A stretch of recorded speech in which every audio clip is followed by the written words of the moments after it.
हरे कृष्णा दोस्तों, स्वागत है आपका आपके चैनल एक्सप्लोर रोड्स पर एक और नए वीडियो के साथ। आप लोग सोच रहे होंगे कि मैं कहीं बाहर क्यों नहीं हूँ, मैं यहाँ क्यों बैठी हूँ। आज की वीडियो में आपको मैं बताने वाली हूँ कि 3000 में 3 दिन आप ऋषिकेश किस तरह से घूम सकते हैं। जी हाँ, 3 दिन के लिए आप ऋषिकेश किस तरह से घूम सकते हो, सारी चीज़ें बताऊंगी। रहना, खाना, पीना, घूमना, सब कुछ। अगर आप जानने में इंटरेस्टेड हैं कि हम किस तरह से इतने कम प्राइस में ऋषिकेश 3 दिन के लिए घूम सकते हैं, तो वीडियो को एंड तक देखना। एंड आई अश्योर यू कि आपको इस वीडियो से ज़रूर हेल्प मिलेगी आपके ट्रिप पे, अगर आप ऋषिकेश घूमने की सोच रहे हो तो without further delay let's get started. तो चलो सबसे पहले बात करते हैं कि ऋषिकेश पहुंचा कैसे जाए। ऋषिकेश पहुंचने के लिए हम सेंटर पॉइंट लेके चलते हैं दिल्ली। तो दिल्ली से ऋषिकेश आप बाय रोड भी जा सकते हो, लेकिन हम ये ट्रिप बजट में करने वाले हैं, तो मैं सारी चीज़ें आपको वो बताऊंगी जो आप बजट में कर सकते हो कि कम से कम पैसों में आप ऋषिकेश 3 दिन के लिए घूम पाओ। दिल्ली से ऋषिकेश जाने के लिए ना लोकल बसेस के ऑप्शंस बहुत हैं। वैसे तो वॉल्वो और एसी बसेस भी हैं, लेकिन हम लोकल बस की बात कर रहे हैं। लोकल बस का जो किराया होता है ना 370 रुपये का होता है। 370 रुपये में आप दिल्ली टू ऋषिकेश डायरेक्टली पहुँच सकते हो। दिल्ली से ऋषिकेश के लिए ना बस आपको हर 15 मिनट में, आधे घंटे में बहुत सारी बस आपको खड़ी हुई मिल जाएंगी। तो आप अपने टाइम के अकॉर्डिंग कोई सी भी बस से ऋषिकेश जा सकते हो। अगर आप हरिद्वार होते हुए ऋषिकेश जाना चाहते हो तो हरिद्वार का किराया लगभग 270 या 300 रुपये के करीब होता है। और ऋषिकेश हरिद्वार से होते हुए जाना चाहते हो, मतलब हरिद्वार में रुककर और फिर अगले दिन ऋषिकेश जाना चाहते हो, तो उसके लिए भी 70 रुपये में आप हरिद्वार से ऋषिकेश पहुंच सकते हो। है ना कितना चीप ऑप्शन। और हरिद्वार से ऋषिकेश पहुंचने के लिए ना बहुत अच्छी सुविधा दी हुई है, जो कि लोकल बस भी चलती हैं, और अगर आपको ऑटो रिक्शा से जाना है तो वो भी चलते हैं। तो लगभग 70 रुपये में आपको हरिद्वार से ऋषिकेश ले जाके ड्रॉप कर देते हैं।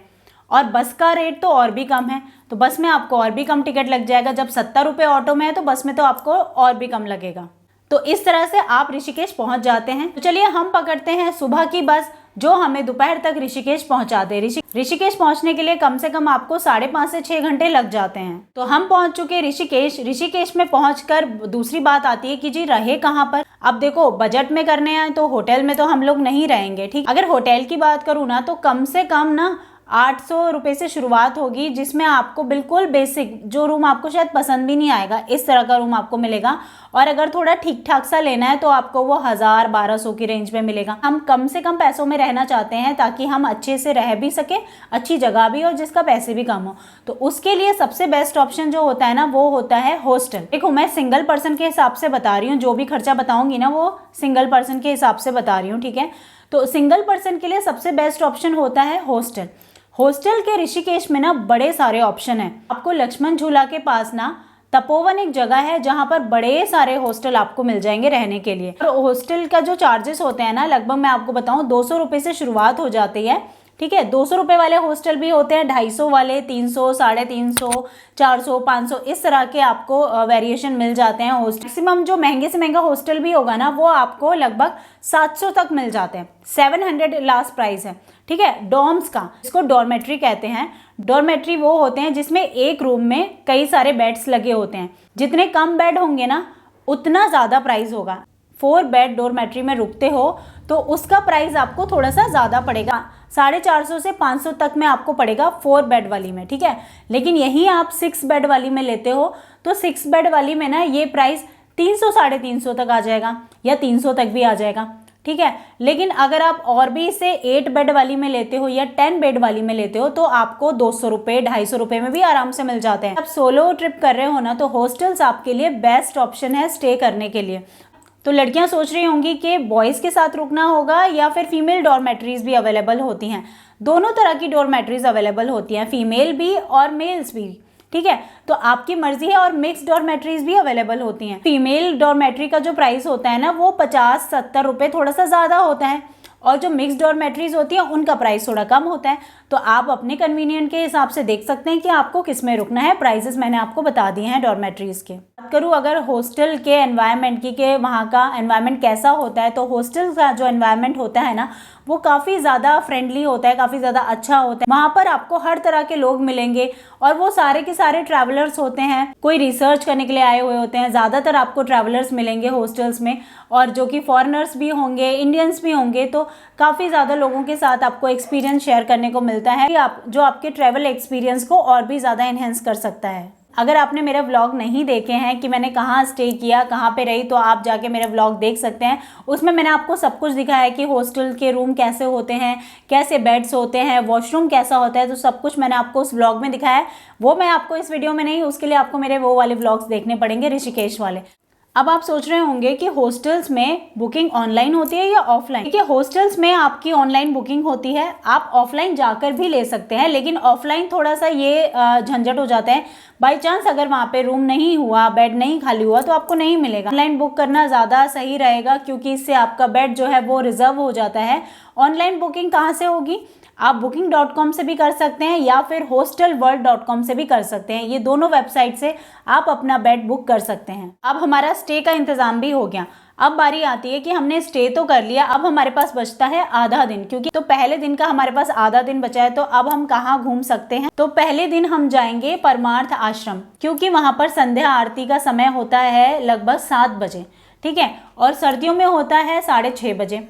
तो आप वहाँ पे संध्या आरती अटेंड करने के लिए जा सकते हैं। संध्या आरती अटेंड करने के लिए परमार्थ आश्रम में आपको पहले ही पहुँचना पड़ेगा, लगभग 1 घंटा पहले। 1 घंटा पहले पहुँचने से आपको आगे बैठने का चांस मिल जाएगा, क्योंकि जो पहले आता है वही आरती में आगे बैठ जाता है, तो उनको आराम से आरती वो दिखती है। अगर आप पीछे होंगे तो आपको उचक उचक के आरती देखनी होगी।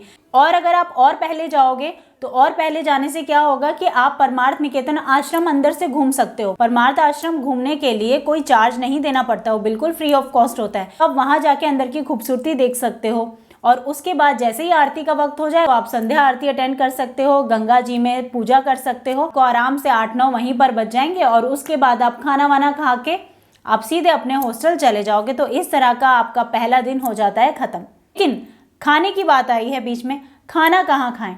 खाने के लिए ऋषिकेश में ना बहुत सारे आपको कैफ़ेज़ भी मिल जाएंगे, आपको रेस्टोरेंट भी मिल जाएंगे, जिनका खाना मुझे थोड़ा सा महंगा लगा। तो मैं आपको यही सजेस्ट करूंगी कि खाना खाने के लिए आप लोकल स्टॉल्स का यूज़ करें। लोकल स्टॉल्स में जाके खाएं, उनका खाना आपको साफ़ सुथरा मिलेगा, फ्रेश मिलेगा। सबसे बड़ी बात है फ्रेश मिलेगा, क्योंकि वो जैसे जैसे बनाते हैं वैसे वैसे उनका बिकता रहता है और ख़त्म होता रहता है, शाम तक उनका बिल्कुल ख़त्म हो जाता है। बड़ी बात, बिल्कुल घर जैसा लग रहा था, जैसे कि घर में ही खाना खा रहे हैं। अदरवाइज अगर आप कैफ़े वगैरह में जाएंगे तो वो आपको बहुत ज़्यादा महंगे पड़ जाएंगे। और इन स्टॉल्स में ना आपको ब्रेकफास्ट के टाइम पे ब्रेकफास्ट मिल जाएगा, लंच एंड डिनर मिल जाएगा। तीनों तरह के मील आपको इन स्टॉल्स पे मिल जाएंगे। और इनके खाने की रेट की बात करूँ ना, तो आपको लगभग 60 रुपये में, 70 रुपये में आपको एक थाली मिल जाती है, प्रॉपर थाली, जिसमें आपका रोटी, चावल, 2 सब्जियां, एक रायता, सब कुछ होता है। और अगर ब्रेकफास्ट की बात करूं तो इसमें आपको आलू प्याज के पराठे या फिर गोभी के पराठे, मूली के पराठे, इस तरह के पनीर पराठे आपको मिल जाएंगे। 60 रुपये में आपको एक पनीर पराठा मिल जाता है, जो कि अच्छा खासा तंदुरुस्त पराठा होता है 60 रुपये में, जिसमें मेरे जैसे बंदे का एक ही पराठे में पेट भर जाता है। अब शुरू हो जाता है हमारा दूसरा दिन कि हम दूसरे दिन कहाँ जाएं। तो हम चलते हैं नीलकंठ महादेव। नीलकंठ महादेव के लिए आपको दोपहर में, सुबह में आपको कैब्स मिल जाती हैं, लेकिन मैं आपको सजेस्ट करूंगी कि आप नीलकंठ महादेव अगर जाना चाहते हैं तो आप सुबह निकलिए, क्योंकि आपको स्टैंड से मिल जाती हैं, एक के बाद एक चलती रहती हैं। तो आप अपने हिसाब से, अपना टाइम के हिसाब से जा सकते हैं। तो आप 8-9 बजे भी अगर जाते हैं तो भी बहुत अच्छा रहेगा, जिसमें आपको बाकी की चीज़ें भी एक्सप्लोर करने के लिए मिल जाएंगी।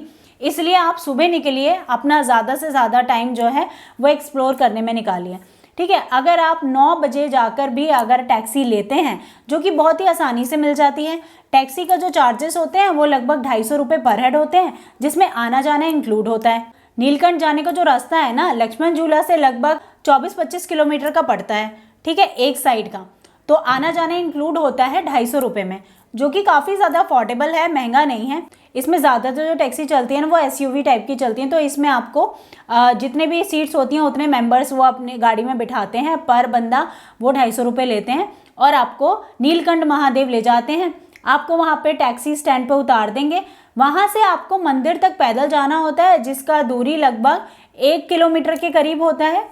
1 किलोमीटर आपको पैदल चलना पड़ेगा मंदिर तक पहुंचने के लिए। नीलकंठ महादेव जाने के लिए ना आपको एक और ऑप्शन होता है कि अगर आप स्कूटी भी ले सकते हो, लेकिन अगर आप स्कूटी लेते हो तो स्कूटी का जो चार्ज है ना वो 500 रुपये पर डे का होता है, जिसमें 100 रुपये आपको अलग से पेट्रोल भी डलवाना होगा, तो 600 रुपये पर डे का आप मान लो, जो मेरे हिसाब से बजट ट्रिप में तो इंक्लूड नहीं होता है। आपका बजट है ना वो आपको थोड़ा सा बढ़ाना पड़ जाएगा अगर आप स्कूटी लेते हो तो, इसलिए आपको यही सजेस्ट करूंगी कि आप इसलिए टैक्सी ले लो, वो ज़्यादा सही रहेगी। तो नीलकंठ महादेव में आपको दर्शन करने के लिए लगभग 1 से 1.25 घंटा लग जाएगा। 1.25 घंटा दर्शन करके आप वापस आप टैक्सी स्टैंड पे आ जाओगे, टैक्सी वाला वापस आपको लेकर आ जाएगा। तो टोटल हम नीलकंठ महादेव की यात्रा ना 3 घंटे के अंदर अंदर अप एंड डाउन हमारा दर्शन वगैरह सब कुछ मिला के 3 घंटे में हो जाता है, 3 साढ़े 3 घंटे मान लो आप। उसके बाद हमारे पास पूरा दिन होता है। अब बाकी का दिन भी हमें कहाँ घूमना चाहिए, जब आप नीलकंठ महादेव से वापस आओगे ना तो वापसी में आपको पड़ता है नीरगढ़ वाटरफॉल। नीरगढ़ वाटरफॉल जो है ना वो लक्ष्मण झूला से लगभग 7 से 8 किलोमीटर की दूरी पर पड़ता है, लेकिन एक मुश्किल है कि वहाँ पर ना लोकल कैब्स, लोकल कन्वेंस वहाँ तक नहीं जाता। या तो आपके पास प्राइवेट कन्वेंस हो, या तो स्कूटी हो, या फिर आप पैदल जाओ, पैदल तो नहीं जा सकते इतनी दूर तक, या फिर आप हिच हाइकिंग करते हुए जाओ, मतलब लिफ्ट लेके। उसके लिए आप ये कर सकते हो कि जब आप नीलकंठ महादेव से वापस आओगे ना तो रास्ते में ही नीरगढ़ वाटरफॉल पड़ता है, तो आप नीरगढ़ वाटरफॉल उतर जाओ, ठीक है। वहाँ से आपको ना 15 मिनट का ट्रैक करना पड़ेगा पहाड़ पे, मतलब थोड़ा सा पहाड़ी वाला रास्ता है, तो 15 मिनट के आसपास का आपको ट्रैक करके जाना पड़ता है वहाँ पर। वहाँ पे 3 आपको वाटरफॉल मिलेंगे, तीनों वाटरफॉल आप घूमोगे थोड़ा थोड़ा ट्रैक करते हुए। तो आप पानी की बोतल, खाना पीना अपना बैग में लेकर जाना, एक जोड़ी कपड़े भी ले जाना ताकि वहाँ पे जाके आप झरने में जाके एंजॉय करो, क्योंकि वाटरफॉल बहुत अच्छा है। तो इस तरह से आप नीरगढ़ वाटरफॉल भी वहाँ पे एंजॉय कर सकते हो नीलकंठ से वापस आते टाइम। नीलकंठ वाटरफॉल में भी आपको कम से कम 2.5-3 घंटे आप इन्वेस्ट करोगे, ज़्यादा से ज़्यादा। इससे ज़्यादा तो क्या ही आप वहाँ पे रुकोगे, मैक्सिमम बोल रही हूँ, मैक्सिमम 2.5 से 3 घंटे आप रुकोगे, 3 घंटे मैक्सिमम है, ज़्यादातर लोग 2 घंटे में वापस आ जाते हैं। उसके बाद भी आपको वहाँ पे पूरी शाम मिलती है, ठीक है। तो अब आप क्या करोगे, आप वापस नीलगढ़ वाटरफॉल से आप वापस अपने हॉस्टल आओगे, आप थोड़ा रेस्ट करोगे, थोड़ा सा फ्रेशन अप होगे, उसके बाद आपके पास शाम बचती है। तो शाम के टाइम में आप लक्ष्मण झूला एक्सप्लोर कर सकते हो, वहाँ पर चिल कर सकते हो, लक्ष्मण झूला के मार्केट घूम सकते हो, गंगा जी में थोड़ा टाइम स्पेंड कर सकते हो, या आप चाहो तो परमार्थ निकेतन जाकर आप फिर से आरती में बैठ सकते हो। तीसरे दिन की शुरुआत आप कर सकते हैं त्र्यंबकेश्वर मंदिर से। त्र्यंबकेश्वर मंदिर है 13 मंजिल मंदिर भी कहा जाता है इसे, और त्र्यंबकेश्वर का मतलब होता है 3 आंखों वाले भगवान। इसमें आपको सभी भगवान के दर्शन करने को मिल जाएंगे। 13 मंजिल मंदिर है ये, इसमें आपको 13 मंजिल पे जाके अलग अलग भगवान के दर्शन कर सकते हैं। सबसे बेस्ट पार्ट जो है ना त्र्यंबकेश्वर मंदिर का, वो है गंगा दर्शन। त्र्यंबकेश्वर की मंजिल पे जैसे जैसे आप ऊपर चढ़ते रहेंगे ना, वैसे वैसे गंगा जी का नज़ारा इतना ज़्यादा अद्भुत होता है, इतना ज़्यादा मेस्मराइजिंग होता है ना कि मैं क्या ही बोलूँ। आप जब खुद जाकर वो नज़ारा देखोगे तब आपको पता चलेगा। अगर आपने नहीं देखा है तो आप मेरे ब्लॉग में जाके देख सकते। ये मंदिर आपको लक्ष्मण झूला पे ही मिलता है, जो कि आपके हॉस्टल से नज़दीक ही पड़ेगा। त्र्यंबकेश्वर मंदिर जाने के लिए आपको अर्ली मॉर्निंग उठने की ज़रूरत नहीं है, आप आराम से उठिए। आराम से उठने के बाद फिर आप त्र्यंबकेश्वर मंदिर घूम सकते हैं, क्योंकि वो लक्ष्मण झूला के पास ही, आपके हॉस्टल के पास ही पड़ेगा। त्र्यंबकेश्वर मंदिर घूमने के बाद आप जब वापस अपने हॉस्टल आ जाओगे, रेस्ट करोगे। रेस्ट करने के बाद मैं आपको बोलूँगी कि आप ना फिर शाम को निकलना। शाम को आप जा सकते हो राम झूला।